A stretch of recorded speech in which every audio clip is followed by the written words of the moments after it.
Perubahan iklim nggak penting. Yakin? Kata siapa?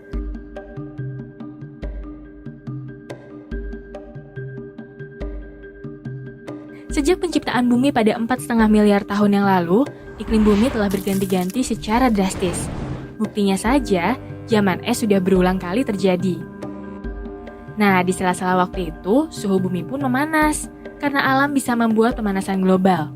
Misalnya, meluasnya lapisan es hingga menutupi sebagian besar Amerika, Asia, dan Eropa, membuat CO2 dan gas rumah kaca menjadi bertambah banyak.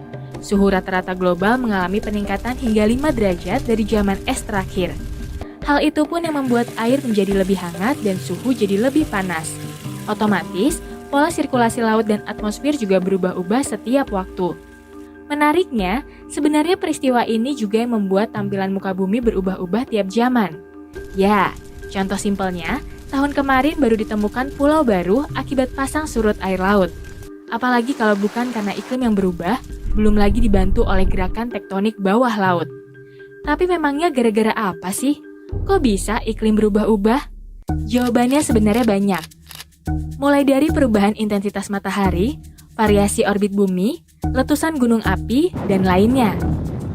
Kalau gitu, apa bedanya perubahan iklim zaman dulu dengan saat ini?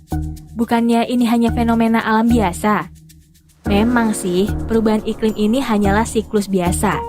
Namun masalahnya, saat ini perubahan iklim akan terjadi jauh lebih cepat dan parah dibandingkan siklus yang diperkirakan.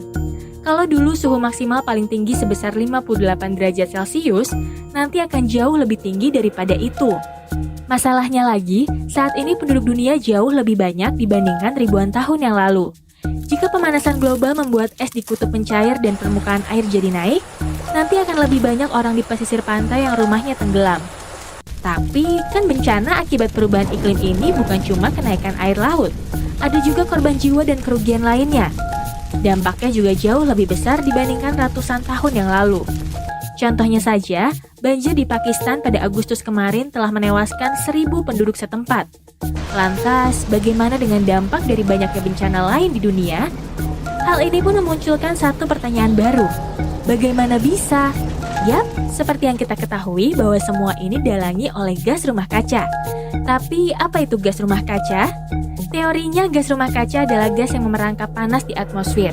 Jadi, sinar matahari yang masuk ke dalam bumi kadangkala berlebihan. Jadi, nanti akan dipantulkan lagi keluar bumi. Bisa dari air laut, es di kutub, ataupun lain-lainnya. Nah, suhu permukaan bumi pun bergantung pada energi panas yang masuk dan keluar. Namun, akhir-akhir ini sinar matahari yang dipantulkan tidak bisa keluar dari bumi karena terhalang gas-gas itu. Padahal, sinar matahari dari luar terus masuk. Alhasil, suhu bumi pun meningkat secara drastis. Sayangnya, kandungan gas yang paling bahaya yakni karbon dioksida justru meningkat drastis pada beberapa dekade terakhir karena revolusi industri. Apalagi sekarang banyak aktivitas manusia yang memperparah perubahan iklim.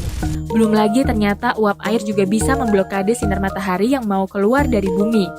Padahal hal ini bisa berlangsung secara alami. Maka dari itu, jika kenaikan masif CO2 terus berlanjut, pemanasan yang sama dahsyatnya dengan zaman es bisa terjadi.